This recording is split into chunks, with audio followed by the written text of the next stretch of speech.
안녕하세요. 현학봉입니다. 반갑습니다. 오늘은 제가 지난번 동영상에서 말씀드린 바 있는 건설계약 전문가 그룹,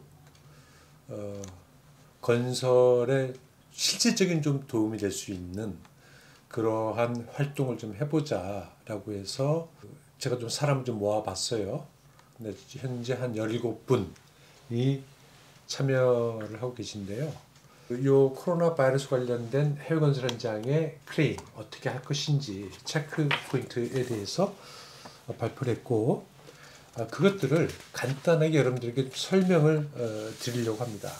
요 내용들은 건설 계약 전문가 그룹이라고 하는 네이버 밴드가 있습니다. 그 네이버 밴드에 이 기고문을 올려놨거든요. 그러니까 여러분들은 거기 방문하셔가지고 뭐 다운받거나 아니면 거기서 열어보시거나 하시면서 내용들을 따라오시면 좀 이해하는데 도움이 되지 않을까 이렇게 생각을 합니다. 자, 첫 번째 해야 될 게 뭐냐? 일단 계약적 권리를 확보를 해야죠. 일단 권리 확보가 돼야 권리가 인정되는 거니까요. 그래서 계약적 권리 확보를 하자. 그 권리 확보를 하기 위해서는 첫 번째 해야 될 일이 적용될 수 있는 계약 조건이 무엇인지를 알아보자. 네, 이겁니다. 이거는 지난번 동영상 코로나 바이러스 관련된 보상이 가능한 것인지에 대한 동영상에서도 말씀드렸지만, 우리가 이 코로나 바이러스를 이제 불가항력으로만 접근을 하고 있는 분들이 많으세요. 물론 불가항력 맞습니다. 맞지만 계약적으로 해석하고 보상료에서 적용할 때는 좀 다른 문제가 발생할 수가 있어요. 예를 들면 지난번 동영상에서 말씀드렸지만, 불가항력 조항은 코로나 바이러스 그 자체가 불가항력의 한 인자로 열거되어 있지 않습니다. 리스트되어 있지 않아요. 뭐 리스트되어 있지 않다고 해서 불가항력이 아닌 거냐? 그건 아닙니다. 불가항력으로 우리가 편입시킬 수는 있지만 보상과 관련해서는 좀 달라져요, 문제가. 예를 들면 피디 계약 조건을 쓰는 경우에 여러분들이 어떤 계약 조건을 쓰는지 모르기 때문에 제가 이제 참고적으로 피디 계약 조건, 표준 계약 조건이라고 하는 그 계약 조건을 예를 드는 건데요. 그 피디 계약 조건에는 보상과 관련해서는 피디 계약 조건 열거된 사건들만 적용되게끔 이렇게 한정 짓고 있어요. 그러니까 코로나 바이러스는 열거되어 있지 않잖아요. 그러니까 보상과 관련해서는 적용이 안 된다는 거죠. 물론 확대 해석하고 뭐 이런 여러 가지 문제가 있을 수 있겠지만, 기본적으로는 계약적으로는 보상 문제를 다루고 있지 않다, 이렇게 판단해 볼 수 있다는 겁니다. 여러분들 계약적으로 뭐 다르니까 확인해 보시고요. 그래서 확인해 보자. 이 포스 머저 불가항력 말고도 적용될 수 있는 계약 조건이 다수가 있을 수가 있거든요. 그 첫 번째가 당연히 이제 불가항력이 돼 있고, 두 번째가 이제 공견장 조항이 있어요. 그 공견장 조항에도 피디 같은 경우에는 명시적으로 코로나 바이러스 아니면 에피데믹 해가지고 이 전염병을 명시하고 있거든요. 이제 그런 조항이 있고요. 그 다음에 서스펜션 공사 중단 조항이 또 별도로 있어요. 이게 뭐냐면, 자, 바이러스가 이제 발생해가지고 결과적으로 발생하고 있는 현상은 뭐냐? 공사 못하고 있는 거잖아요. 서스펜션입니다. 물론 서스펜션이 있을 수 있고, 그것도 아니면 서스펜션이 아니고 조금씩 일을 할 수도 있고, 또는 정상적으로 일을 할 수도 있고, 이거는 여러분들 현장에 따라 다 틀려지겠지만, 자, 크게 서스펜션이다. 그러면 서스펜션과 관련된 조항은 달라요. 불가항력 조항이 아닙니다. 그리고 서스펜션 조항이 적용되는 경우에는 보상의 길이, 금전적 보상의 길이 열려있다. 공견장뿐만 아니라. 그걸 고민을 봐야 된다는 거죠. 그 다음에는 1.9조항, 피디 계약 조건인 경우에 도면이나 지시가 늦어지는 경우에 클레임할 수 있게 쓰고 있는 조항들이 있거든요. 피디 계약 조건에서는 1.9조항입니다. 그러니까 이름이 이겁니다. 코로나 바이러스가 이제 발생해가지고 공사를 못하고 있어요. 근데 공사 중단을 해야 되는데 상대방이 중단 지시를 안 하는 거예요. 그럼 우리가 어떻게 해야 되는 거냐? 중단 지시를 받아야 그 중단 지시에 따라서 우리는 중단하고 있다라고 주장할 수가 있고, 그러면 아까 말씀드린 그 공사 중단 조항에 따라서 보상을 적용할 수 있는 길이 열려 있다. 근데 그 행위를 안 하고 있다? 그럼 강제해야죠. 그 강제할 수 있는, 지시를 요구할 수 있는 조항이 또 별도로 있다는 겁니다. 그 다음 조항이 이거는 공공기관의 행위로 인해서 공사가 방해받은 경우, 중단된 경우, 제대로 진행하지 못한 경우, 이런 경우에 적용될 수 있는 그런 조항이 또 별개로 또 있어요. 근데 피디 같은 경우에는 그런 경우에 공개 연장을 해주는데 보상은 또 언급을 안 하고 있어요. 언급 안 한다는 것이 보상을 안 해준다라고 하는 건 아닙니다. 어쨌든 언급을 안 하고 있다. 하지만 그런 조항이 있다. 여러분들이 쓰고 있는 계약 조건은 찾아보라는 거예요. 그 다음에 마지막으로 법규 변경에 따른 그 계약 금액의 조정, 이런 것이 또 있거든요. 피디 계약 중에 그런 게 포함되어 있어요. 그래서 만약에 어떤 행정명령이나 국가의 어떤 명령, 이런 것들이 법규 변경의 범위에 포함된다라고 해석이 될 수 있으면, 이거는 이제 다 계약마다 틀립니다. 적용될 수 있는 법, 그 법의 내용의 범위가 어떻게 되어 있는지를 찾아보셔야 돼요. 그래서 이거는 중거법 전문가, 그 계약에 적용되어 있는 법 전문가하고 좀 상의를 해보실 필요가 있는데, 어쨌든 법규 변경에 따른 계약적 권리, 여기는 또 보상이, 금전적 보상이 이루어지게 돼 있거든요. 그렇기 때문에 꼭 불가항력 조항 그 하나의 조항에 매몰되면 안 된다, 이런 겁니다. 그래서 여러 계약 조건들 다 살펴보시고 여러분들이 보상과 관련해서 건질 수 있는 조건들을 다 취합해 보세요. 그리고 여러분들이 판단이 잘 안 된다 그러면 뭐 중공법 전문가나 저희 같은 그 전문가들을 활용하셔가지고 자기 확인을 해보자. 이것이 이제 첫 번째입니다. 그 다음에 이제 자기의 계약적 권리가 어떤 조항들이 있다라고 확인됐으면 그 각계의 조항들이 걸고 있는 제한, 이렇게 하면 안 돼, 저렇게 하면 돼, 뭐 이런 것들. 그 계약 조건이라고 하는 것이 절차 조항들이거든요. 그 절차 지켜라. 그런데 그 절차 조항 규정들 중에서 가장 중요한 것이 뭐냐면 내 권리를 막는 그런 규정이 있을 수 있어요. 그래서 우리는 타임 바, 시간을 정해놓고 그 시간 내 행위를 하지 않으면 권리를 부인할 수 있는 그런 조항들을 우리가 타임 바 조항이라고 하는데요. 이거 대부분의 계약에 다 포함되어 있습니다. 특히 클레임을 치는 경우에 클레임 조항에는 사건이 일어난 지 또는 피디 계약 조건 같은 경우에는 사건을 인지한 날로부터 며칠 이내에 통지를 하지 않으면, 노티스를 하지 않으면 권리를 박탈한다. 이런 조항들이 있거든요.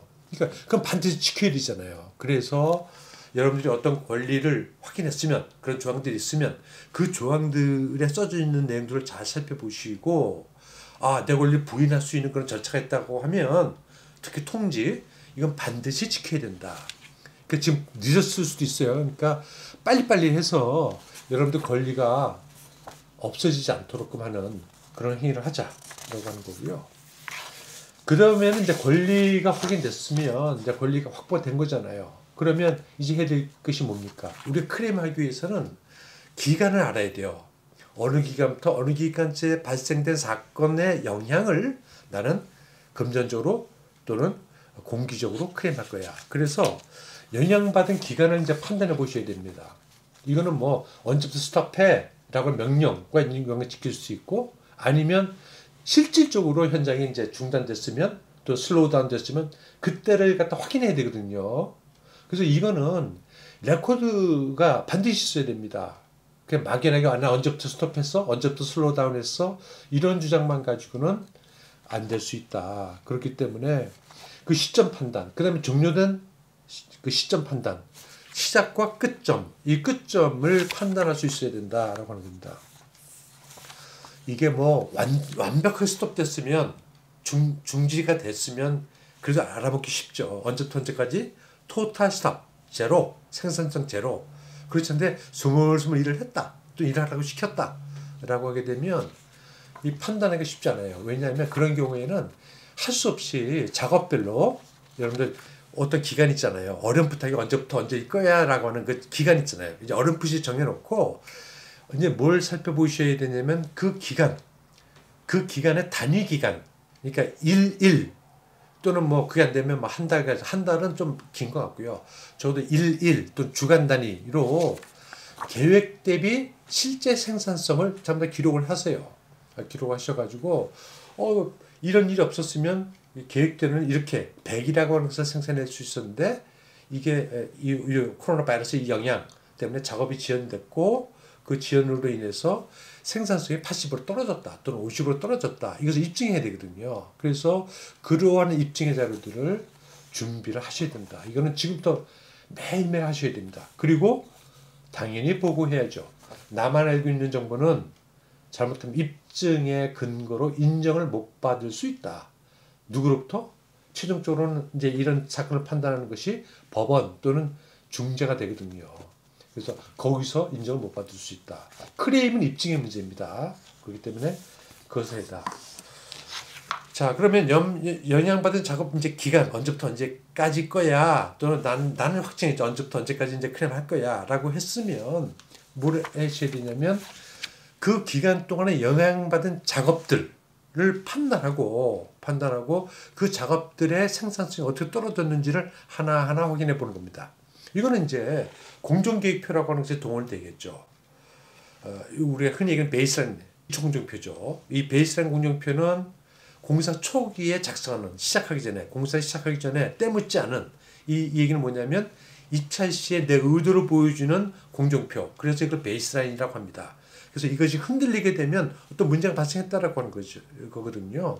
그래서 그런 것들을 비교해 가지고 공개 현장을 청구하고 보상 금액을 청구하는 이게 클레임이에요. 그래서 기간이 정해졌으니까 그 기간에 공정표를 보고서 이게는 어떤 A라고 하는 작업, B라는 작업, C라는 작업이 이게 지금 속해져 있구나. 이걸 판단해 봐야죠. 그다음에 할 수 있는 게 뭡니까? 공정분석을 해야겠죠. 그 공정분석이 뭐냐면 그 중에서 크리티컬 패스에 걸리는 게 뭐야 이런 것들. 그리고 그 크리티컬 패스가 밀리면 전체 공개가 밀리잖아요. 또는 크리티컬 패스는 아니었지만 이 코로나 바이러스로 인한 전이 길어져 가지고 크리티컬 패스 아닌 것이 크리티컬 패스를 칠 수가 있어요. 또는 크리티컬 패스가 될 수도 있어요. 그렇기 때문에 그런 분석 작업들을 해야 된다라고 하는 거죠. 당연히 이제 그런 것들은 이제 공정 분석을 할 때 당연히 우리가 이제 염두에 두는 건 뭐냐면 여러분들 계약에 적용되고 있는 공정 분석 기법이 적용돼야 된다. 근데 이것도 실무적으로 보면 쉽지가 않죠.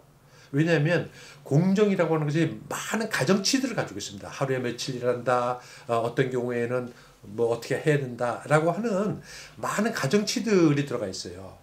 근데 그 가정치들은 계약에 쓰고 있지 않은 한에는 상대방과 합의를 해야 되거든요.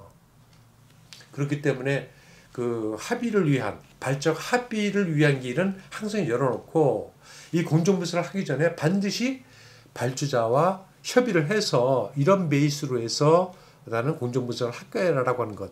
이것을 합의를 받아내면 진짜 이거 잘하는 겁니다. 그럼 그대로 하면 되는 거거든요. 그래서 그 공정분석을 하시고 그 다음에 공개현장 기간을 확인하셔라. 그러면 이제 공개현장 해야 될 것들은 다 드러나 있죠.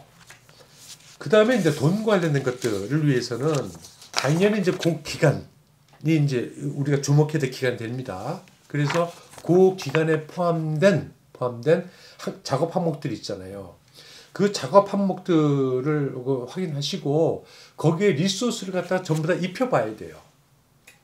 우리가 보통 공개현장만 고민을 하시고 그 다음에 클레임은 공개현장에 따른 간접비만 고민하시는데 이 코로나 바이러스 관련된 것들은 직접비 클레임이 다 이제 허용이 돼요. 보상이 허용되는 계약이라고 하면 그렇기 때문에 직접비 클레임은 전부 생산성 저하와 관련되어 있습니다.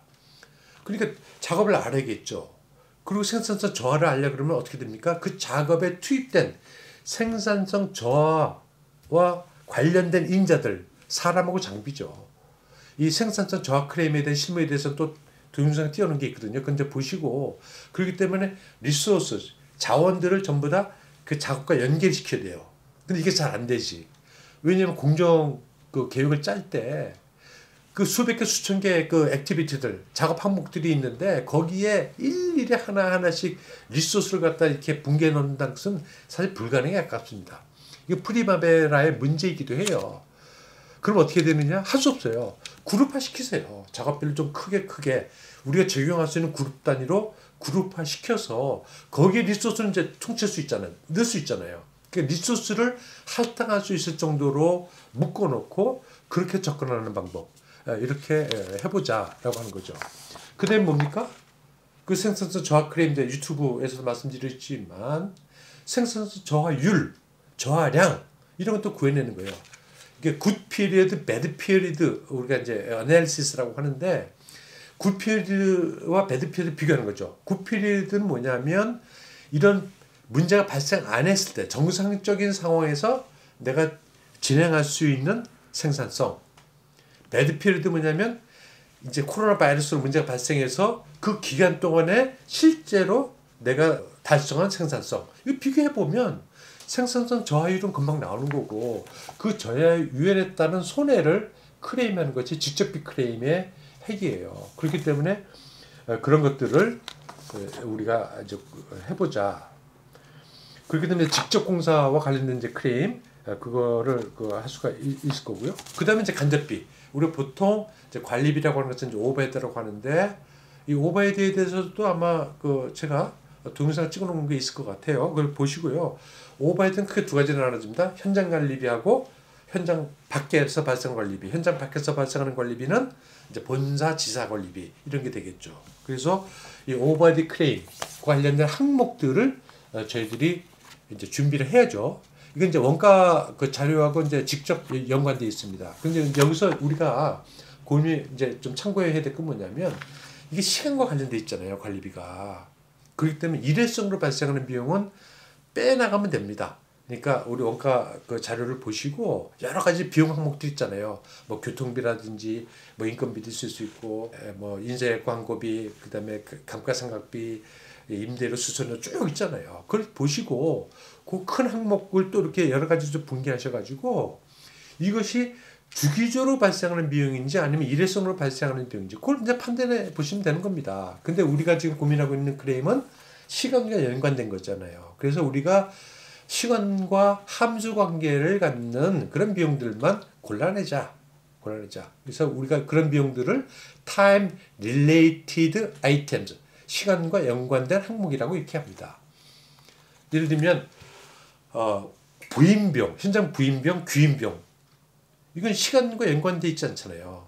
예를 들면 부임하기 위해서 우리 항공기를 쓰다. 그 트래블 익스펜스인데 그런 것들은 우리 클레임의 대상이 되지 않는다. 그럼 빼내야 된다.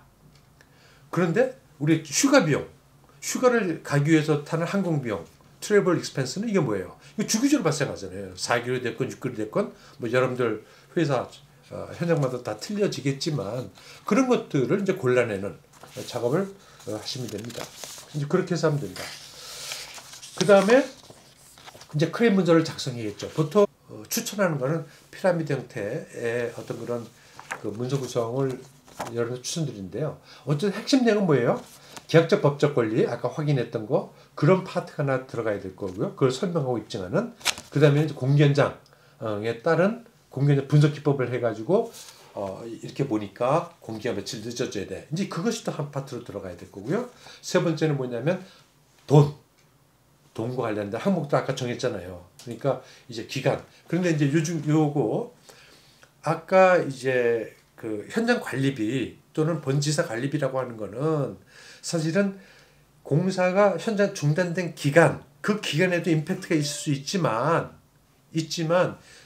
실질적으로는 뒤에 발생 연장 기간과 더 직접적인 관계를 갖습니다. 그렇기 때문에 실제 공사 중단된 기간보다는 얼마나 연장될 거냐 요 기간과 연계성을 우리가 좀 고민을 많이 해야 됩니다. 반드시 그렇다는 건 아니에요. 실제 공사가 중단되고 있는 실제 그 기간에도 발생할 수 있습니다. 왜냐하면 리소스가 왔다 갔다 하잖아요. 줄어들 거 아니겠습니까? 그렇기 때문에 그런 점들을 염두해서 좀 고민을 해봐야겠다라고 하는 거고요. 그 다음에 우리가 고민할 건 뭐냐면 미티게이션의 의무에 대한 겁니다. 모든 피해 당사자는 그 피해를 최소화해야 할 의무를 가지고 있어요. 그렇기 때문에 보고가 굉장히 중요합니다. 그러니까 발생이 됐다 사건이 인원을 이제 한국에도 보내고 또는 현장에 못 나고 이래야 되잖아요. 그렇게 되면 그 적정 현장 그 인원, 이 인원이 적정하다라고 나중에 입증해야 되니까 그 적정하다는 인원을 발주자나 감독으로 또 확인을 받아놔야 된다라고 하는 겁니다. 아니면 지시를 해달라 그랬어요. 내 현장 운영을 해야 되는데 지금 몇 명을 유지를 해야 되는 거냐. 그거 안 하면 내가 지금 이렇게 운영할 거다 라고 통제를 하란 말이에요. 그래서 상대방이 그에 대한 동의를 할 수 있게끔. 그렇지 않게 되면 그 적정성에 대한 문제가 걸리고 그 대표적인 것이 바로 이 미티게이션 의무를 베이스로 해서 상당한 공격 포인트를 갖게 된다라고 하는 거. 이런 것들을 이제 고민을 해야 된다라고 하는 거죠. 그 다음에 이제 고민해야 될 건 뭐냐면, 자, 그래서 크레임 쳤다. 그러면 이 크레임이 어떻게 결정돼서 나한테 돈이 들어오는 건지, 공개 연장되는 건지. 이 절차들이 각 계약조가 다 규정되어 있거든요.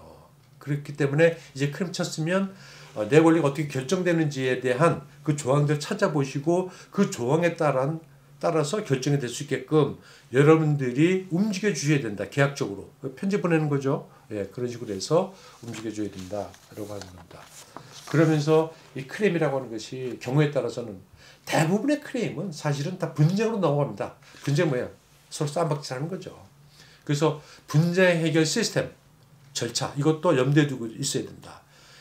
이 우리끼리 발주자와 시공자끼리 그 간에 해결되지 않으면 결국은 이게 중재로 가는 거냐 아니면 소송으로 가는 거냐.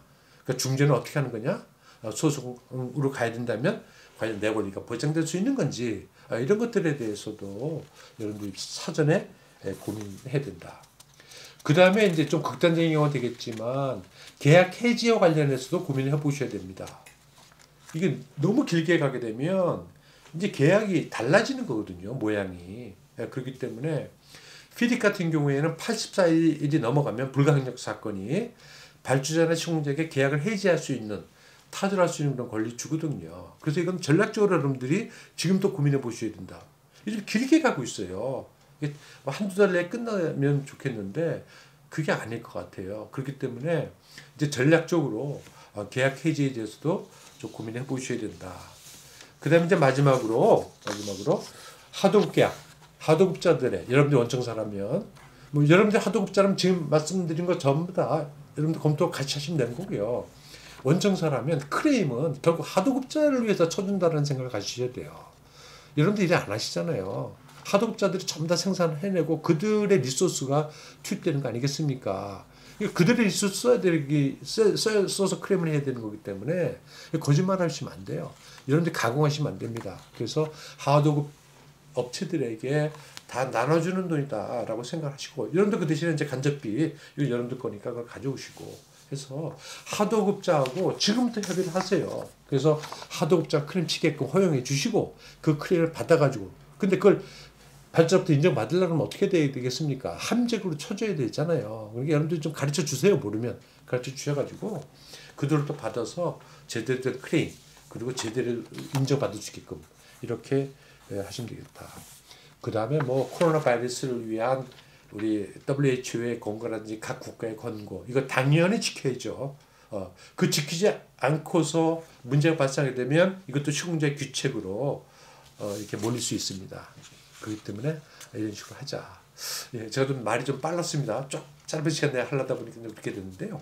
혹시 여러분들이 모르겠다라고 하게 되면 저희들이 발표한 요 발표문을 좀 한번 천천히 읽어보시고요. 그래도 모르겠다라고 하게 되면 댓글이나 이런 것들 통해서 또 이메일을 통해서 알려주세요.